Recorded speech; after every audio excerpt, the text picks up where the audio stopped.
this is often the case for me when you've been doing a show for 5 years. In my mind, I've had you on, we've had these long, amazing conversations about culture and why it's important and what businesses are trying to do. And yet here I am still so fortunate that no, in reality, this is the first time that in the many, many years that I've been doing this now into the 125th or 6th episode that this will represent of the show. Wow. So thank you for not being any less famous in the time that I've been doing this so that I could catch up to you. Or perhaps more infamous, right? That's the danger you run is, Well, and I've been known to ask authors if you perceive books to be like tattoos, because, once you do one, yeah. Well, you know how that rolls, right? I've gotten two under my belt. So, and I know there's at least one more in me, and probably not even just business books. Exactly. So for the uninitiated, let's cover, without having to go into the deep dive that is the canon that fed what it is that you ultimately wrote about, but let's cover sort of the prevailing organizational topic that is what prefaces what it is that you like to talk to people about. Let's start there. Yeah, as you know well, Roger, we speak a lot about joy here at Menlo, which is an unusual word in life at times, even though there should be more of it for us, and certainly a rare word in the context of our work lives. And for us, we have centered our entire culture here at Menlo Innovations on that word, joy. And that becomes this guiding light principle for everything we do. And ultimately, for us, joy is externally focused. It is about the people we intend to serve. We want to delight the people we intend to serve. And when we do, that is joy for us. And given what we do for a living is design and develop software, the delight for us is when the people who ultimately use the work that we've done are delighted. The end users of the software, and intriguingly, they are not people who pay us for what we do. We are a custom software design shop. So we are building it on behalf of businesses. But we hear the people who use the software inside of those businesses or use the products those businesses sell to the market that we help design and build. And we hear that they love what we created. That is where our joy comes from. And everything we do here, laser beam focused on producing that result in the world. And we do, as you know, some unusual things here, which I'm sure we'll talk about. Well, for me, reflecting on what you're describing in the context of our own business, what I can relate that to being like for me has been like the first time an artist hears his or her song on the radio. Like, just, oh my God. And it's there for people to appreciate, and whether you do or you don't is kind of beside the point, because I got a chance to give you that opportunity. And isn't that really, at the end of the day, what, at least for me, I mean, yes, I want to be compensated. And yes, I do ultimately like the idea of feeling like I'm part of something bigger than myself. Right. But ultimately, at the end of the day, when the sum total of the work is effective, that's when the magic really happens now, Absolutely. right? So, yeah. In fact, if you think about the word compensation, we need compensation to compensate for something we're missing. If we give up a part of our lives to do work, we want to be compensated for that because our lives are out of balance. They're skewed towards work versus maybe something else we want to do in our lives. I'm not saying that we don't compensate our team, compensate them well, but the fact matter is there is compensation in delivering great things to the world. yep. And if there was a way to sort of take the essence of what we're describing and bottle it, really, that's the bottle you seek, right? So from a creating an organization, like the fun part that I enjoy about your story is it's not unlike a lot of other people's stories where at some stage in the game, the people that you're doing the thing for forsake you, and you're faced with this moment of, okay, what does that mean for me? Right. Yep. It's every hero's journey that we've ever watched unfold on screen. When you were in that moment, how did you arrive at the fact that joy had to be at the essence of how you wanted to imagine it? What, and like, even if you believed in it in that moment, or you evolved to it, like, talk about that piece of the journey and why that may have been important for you at that stage. I had chosen this profession when I was very young, this idea of designing and developing software. I thought it would be cool. I thought it would be fun. I thought it would engage my musician in a way that my inner musician couldn't exactly be expressed. Writing software is an art form. It is a form of music, right? And so by my mid 30s, the music I was creating sounded awful. There was no joy in it. I was spending a lot of time doing it. I would come home after very long days, often getting absolutely nothing done. And I remember my wife one night looking at tired me as I'd come home, missed another family dinner, and she said, "Rich, you look really tired. Did you get a lot done today?" I'm like, "No, I got nothing done today." And she looked at me and she says, "You don't look happy." And I said, "I'm not." She said, "What are you going to do about it?" I said, "I don't know." Mm-hmm. And in that moment, looking at her, looking at our 3 daughters, our house, the 2 cars in the garage, all of the responsibilities of life were weighing down on me. And I was faced with this kind of scary moment where I realized I cannot do this another 30 years and survive. It's just not physically possible. And so at that point, I thought, I don't know what else I can do. I mean, this is what I went to school for. This is what I've been doing the last 20 years, in some fashion or another. And I was scared. I thought, how am I going to provide if I can't do the thing that I'm trained up to do, that I thought I was going to be passionate about? And, my inner optimist kicked in round about that time. And I thought, there's got to be a pony in this pile of manure somewhere. Figure it out. Start reading books, start digging your way out of this mess and getting to a better place. And I didn't put the word joy on it then. I just wanted better results. I just wanted to feel pride in the work that I did. I wanted to feel like I went to work and got meaningful things actually done. And I was convinced that there had to be a better way of doing things than was customary. And the trouble was, it wasn't even like quit this job and go somewhere else, because every other job I looked at, every other peer I had was like, "Oh no, Rich, your story's the same everywhere. You're not living some specially bad life over here." We hate it too. We hate it. This, it's the classic thing. It's why we call it work, Rich. That's why you get a paycheck. Suck it up, get your joy elsewhere in life. And I'm like, no. I want it in my work life. This is where I'm spending most of my waking hours. And, and I'll be honest, when I've coached people on this over the years, I tell them something I think that's really important. You want to be able to have a conversation around the dinner table with your family, especially your children, and let them see in you that work can be fulfilling, that work can be meaningful, that work can be purposeful. And if all you're doing every night is coming home and sharing the misery of work, what do you think your kids are actually going to conclude about work life? Where are they going to go?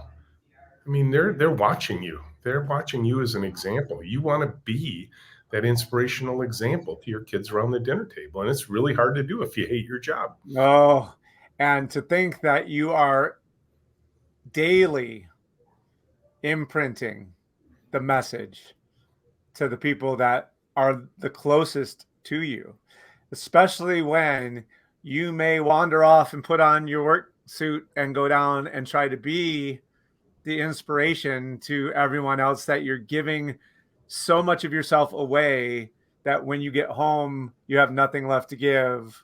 And that too, in and of itself, is not the appropriate thing to be teaching. It's that when we're all part of something bigger than ourselves, it has a way to be filling for everyone. Yep. In a way that can allow for results that are the ones that we're really seeking to flourish. So I have this vision of Rich and Jerry Maguire vision statement over typewriter down to Kinko's, whether it's that or I'm going to go do this thing and this is the way I want it to be done. Yep. Talk about the evolution as the organization started to grow with this as its foundational philosophy. Well, what challenges did that present? yeah. So I was part of this tired old public company at the time. And, in our struggles were the same as everybody else's struggles. We were a technical company trying to deliver technical products to a world that was demanding them, right? This was the 80s and the 90s. And, software was a big thing then, just as big as it is now. And we were delivering crap.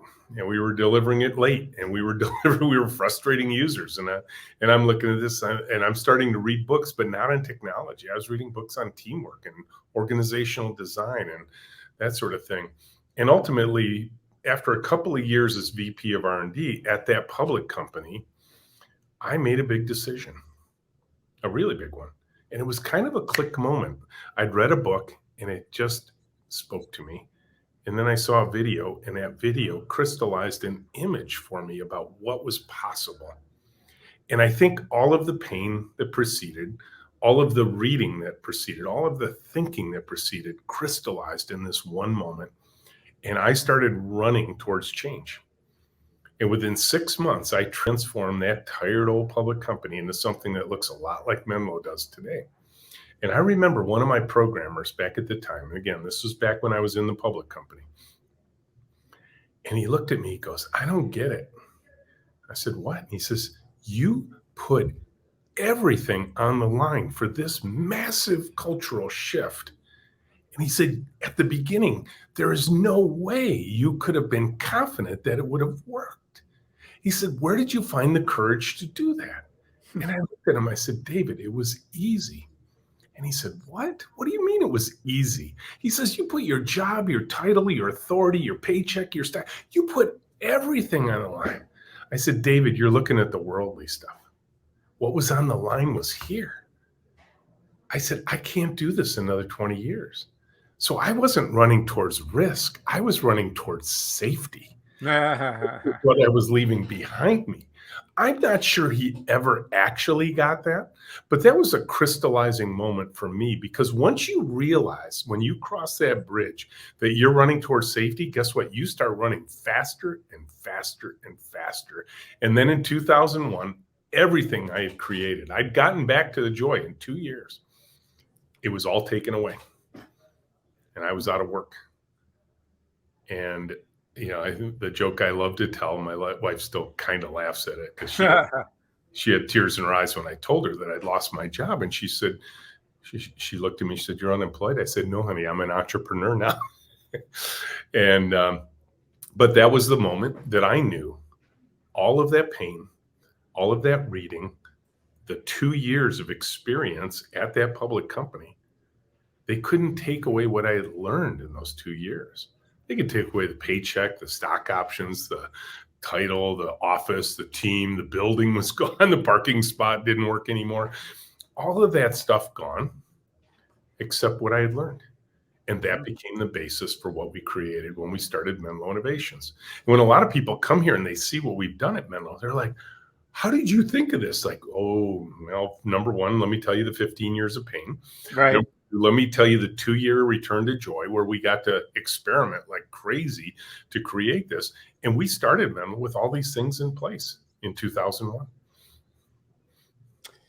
So, Rich, in my research for Red Goldfish Promo Edition, I had to do the due diligence and do the research to come up with the citations to be able to have what we could claim as a research focus book. And I ended up with over 300 examples of businesses using a purpose-led approach. And what the research proved to us were three distinct things.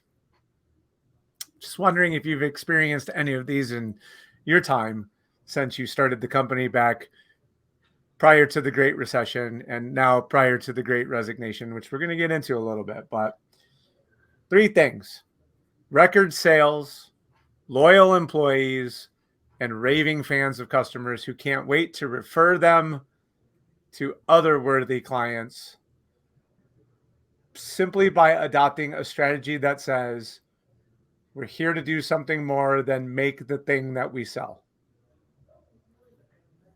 How do you weigh in on this comment, my friend, knowing from personal experience you've gone through the arc of advances in our economy, declines in our economy, pandemics, global supply chain meltdowns?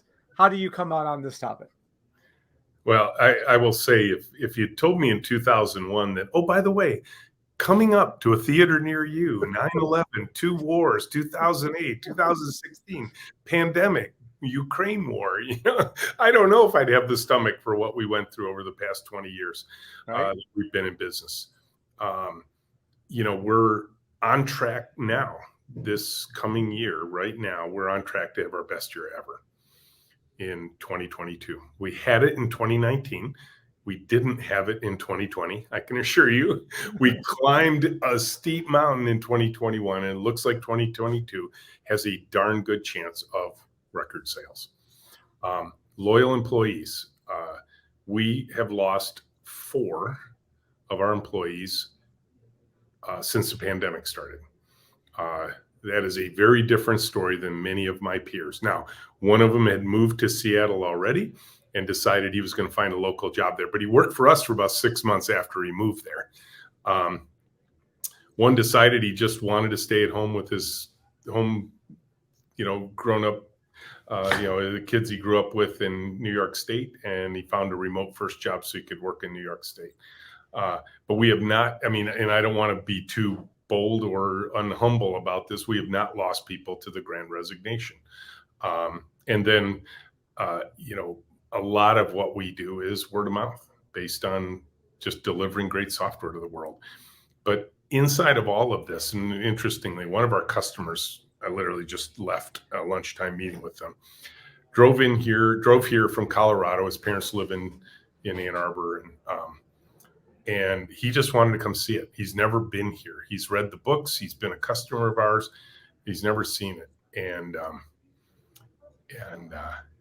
we're actually trying to give his business away to less expensive providers so that he can succeed. And he's like, you guys are remarkable. And I said, yeah. I said, we want you to be our customer forever. I said, but more than that, we want you to succeed. Right. And it was just a delightful lunchtime conversation with him. Brought several of the team members that have worked on his project along for the lunchtime conversation. And it was just absolutely delightful. And he is a raving fan of Menlo. He sings our praises wherever he goes. And the investments that are necessary to engender that kind of response is really, for me, when we're trying to impress upon peers, business owners, people we mentor, even consulting clients, the notion that the investments are incremental and continuous are the hardest disciplines to teach. Right. Because they require your willingness to do things like, I don't know, schedule it into your actual calendar. Yep. Yeah, I had a fun discussion this morning over coffee with a company that we've been courting in one way or another for about 19 years, and we still haven't closed a deal with them. And I told the team, I said, I got to the next big step in this 19-year sales process. Right. But we have helped them tremendously along the way, because our view is every touch point with our company should deliver value to the people who come in contact with us. Yeah. Well, and you do such a magnificent job in some of the discussion points around, removing things that have a way of inhibiting performance, the drag points in a business, like too many meetings and all of that great stuff. Just so good to give people the chance to be free to do the great kind of work that really would bring the delight and joy that your clients are looking for. But I guess I really, Rich, there's maybe two questions left that I want to ask that are kind of culture related, because I think that there are people listening to this that either themselves are trying to decide what to do with their lives, or have people in their orbits who are faced with similar challenges. And, we're hoping that by virtue of these discussions, we're doing things that could provide small segments of value to people who are weighing those kinds of decisions. So everyone had to go home. The way you run your business is very people intensive, having people together. It has a way of having a negative effect on productivity when you take that dynamic and you have to explode it into people's homes. How was the group able to weather that storm when it came to Menlo? How were you able to make that work? I will tell you, they weathered it better and faster than I did personally, which was a delight to watch, because they kind of led me out of the pandemic mindset. I would say the strong foundation we built of teamwork, collaboration, trust, human energy, empathy, compassion for each other. All of that was built in right from the start. That's been just a foundational component of Menlo. And for me, as I looked back at what we've been through the last 2 years, it's almost as if we spent the first 18 years preparing for this moment, building the culture that would allow us to weather this storm. And it was a storm. It was a storm of the century for us. I mean, it wasn't just take this intensely in-person collaborative environment, people working two to a computer, switching the pairs every 5 days, everything done in pairs here in a close collaborative work environment like this, and then send them all home and figure out how you're going to replicate that electronically. That would have been neat if it was just the only thing we had to deal with. And then there was the economic effects of the pandemic. How are we going to survive a 60% sag in sales when our biggest customers were panicking and hoarding cash, and they weren't going to spend any of it with us because that was easier for them to just hang on and weather the storm themselves? So we had to do those two whammies both at the same time. And, the team figures it out. My best moment in this, which is just indicative of how this team thinks. We have this component, Roger, of Menlo that we call high-tech anthropology, which is all about going out into the world and studying the people who one day will use the software we're going to design and build, right? And understanding the people we intend to serve. That's how you get to joy, is truly understanding the people you intend to serve. So that's what our anthropologists do. They go out in the world and study people in their native environment. Well, guess what? Every one of our projects starts with high-tech anthropology. And the anthropologists can't get on airplanes. Well, they go study anyways because they're at home. And so how are we going to do this fundamental component that sets us apart from all of our competitors? Right. And in that moment, one of our senior high-tech anthropologists, Molly, she's been with us for years, leans in and she says, "This will be so exciting to figure out how to do this remotely." All I'm thinking is, thank you, Molly. Boy, did I need to hear that, right? Instead of everybody going, "Oh, woe is me. Oh, we're screwed. We can't do this. There's no way this will work." Their spirit and attitude was, "We'll figure it out. We'll figure it out together. We'll figure it out as a team." That was present everywhere. Probably one of the most fundamental statements we make inside of Menlo all the time is, let's run the experiment. Let's try stuff and see if it works. Take action versus take a meeting. That's the spirit of Menlo, and that spirit carried us through. And we are literally emerging from this pandemic stronger than when we went in. That's Not just awesome. stronger like financially. That's important, of course, because that's the lifeblood of any company, is what's your bank balance. But stronger culturally, stronger in terms of what we deliver, how we deliver it, how we work with our clients. All of those things we are better at today than we were when we entered the pandemic. And that's a great place to be. The analogies that I've heard drawn about what's going on in this phase of our marketplace is purpose-based businesses were galvanized in this process, and non-purpose-based businesses were splintered. And it's amazing how that serves as the glue. Mm-hmm. It really serves as the glue. And when the joke we were saying is, when the mission is just words on a wall, you end up with the Great Resignation. When the mission is the way you live your business every single day, you have your organization rallying around what's going on because of the fact that that is our mission, is to do that, right? Yeah. So and here's an example of that, because there is the grand resignation, and then there's the other side of the grand resignation.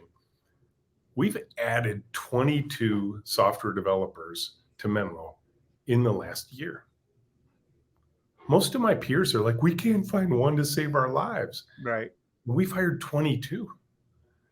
So clearly the mission, the purpose, the culture we've created is an attractive force.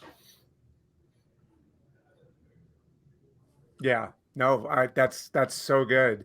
And that in and of itself, right? In the time when no one else can fill a chair, we don't have a problem because people are excited for the possibility of coming to a place where not only are they doing great work, but they're working towards something that's bigger than themselves. And that's every survey we've watched, every respondent that we've seen repeatedly and consistently says, when given the choice to choose between a place that gives me that option and a place that does not, I'm choosing the one that does, right? And so that's the best part. All right, so you have this end human suffering as it relates to technology is, like, if we're going to leave this on a little bit of it's fun to say because it's true, and yet it's got a marketing angle to it. But here's the thing. At the end of the day, things like this and making great software, to a certain extent, like, at its finest, it's top of Maslow's hierarchy kind of stuff. It's self-actualization at its finest. But what I know about Menlo is that Menlo is not so ivory tower as to be, we only live in self-actualization space. We're real people. So how did the pandemic and people's just needs, the needs that they were articulating as employees of your organization, how did that change during the pandemic, and how were you able to react, and how did Menlo help with the community aspect of all of that? Like, because I know there's a story here. Yeah, I there's many stories to share, and I'll share as many as I can think of. There are some on our team who have their own independent dreams of Menlo. Sure. Where they're looking at, what do I want to do different than what Menlo does for a living? So one of them is David, and he is a musician, and he wants to pursue his music, and he just got a full ride into the School for Performing Arts at the University of Michigan, which is just nice. Blowing. And we were able to help him get there through the recommendation letters we wrote and the encouragement of him. And he's still working here. He will probably continue to work here throughout his school. But the thing about Menlo is, we don't look at David and say, oh, well, he's not going to be here forever. We're like, no, we want you to pursue your dreams. We will continue to use your talents for what we need them for, but we will encourage you as well along the pursuit of your own dreams. And so I like that aspect of the company, where we don't look at this, well, what do you do for us versus right. What are you trying to do in the world? Yep. As you know, we also support Cornerstone Schools in Detroit in a variety of different ways. And we've been trying to continue that even throughout the pandemic, which has been hard on schools in general. I know a couple of our team members were invited to speak down in there about their own professions to hope encourage those kids down in Detroit about, their own career dreams, that sort of thing. And then the one place where it turns inward into the household and into the family that I've seen with our team. One of our famous stories of Menlo, famous experiments, is uh, inviting parents of newborns, to bring their children to work with them all day, every day for several months. And we have had 27 Menlo babies in the last 14 years, not a daycare, babies actually with the parent for several months here at work, from about 3 months old, maybe to like 6 or 7 months old. Okay. And what I've watched over the course of the pandemic is, because everybody's at home, the parents are with their children all the time now, not with the rest of the team, of course, but the degree to which the team embraces seeing those kids show up on mom or dad's lap. I know Abby, Menlo baby number 5 from a long time ago, right at the beginning of the pandemic, she celebrated her 10th birthday, which should be a big deal for any kid, Yeah. but hers occurred at the beginning of the pandemic. So she couldn't have any friends over or anything like that. So our team helped her celebrate her 10th birthday. And she is very proud. She'll often go around, I'm Menlo baby number 5. This is a big deal. And she has the plastic Viking helmet with all the stickers on it she did when she would come into the office from time to time. And so I appreciate watching the team focus inwardly on their own families, making sure they're strengthening those relationships as well. All of those things are very satisfying to see, because we get to see inside the lives of our people differently than we ever did before. Yep. Yeah. And having those people feel confident and comfortable that there's going to be no judgment Right. is removing yet another impediment that could stand in the way of that person doing the really important work that Menlo needs he or she to be doing that day. So Yeah, I I would say it goes applaud well you for that. past the needle of no judgment. It goes to the needle of encouragement, because Yeah. if we hear one of those kids in the background, we're like, hey, Nick, where's Philip? Is Philip around? Well, get him up on your lap, and we're actually looking for the kids, not just saying tolerating them, that sort of There thing. you go. Yeah. Well, it's as obvious to me as anyone having the opportunity to surreptitiously participate and watch from sort of just outside the door what goes on over there. So it's just a fascinating experiment to continue to watch, and we wish you even more continued success as you continue to do what you're doing there. You don't know this, so you may not be prepared. I know you're pretty fast on your feet, so I'm guessing you're going to come up with something, but generally allow the show to conclude with my guests asking me something to wrap things up. So now if you have a topic that you would like me to pontificate on. Well, knowing what knowing where your heart is at, I would simply love to hear, what are your top 3 organizations that I should go look at, that I could learn from? What are other companies that you're seeing who are accomplishing great things, where I could probably go and learn something from them? My brain is focused on the planet this month because of it being Earth Month.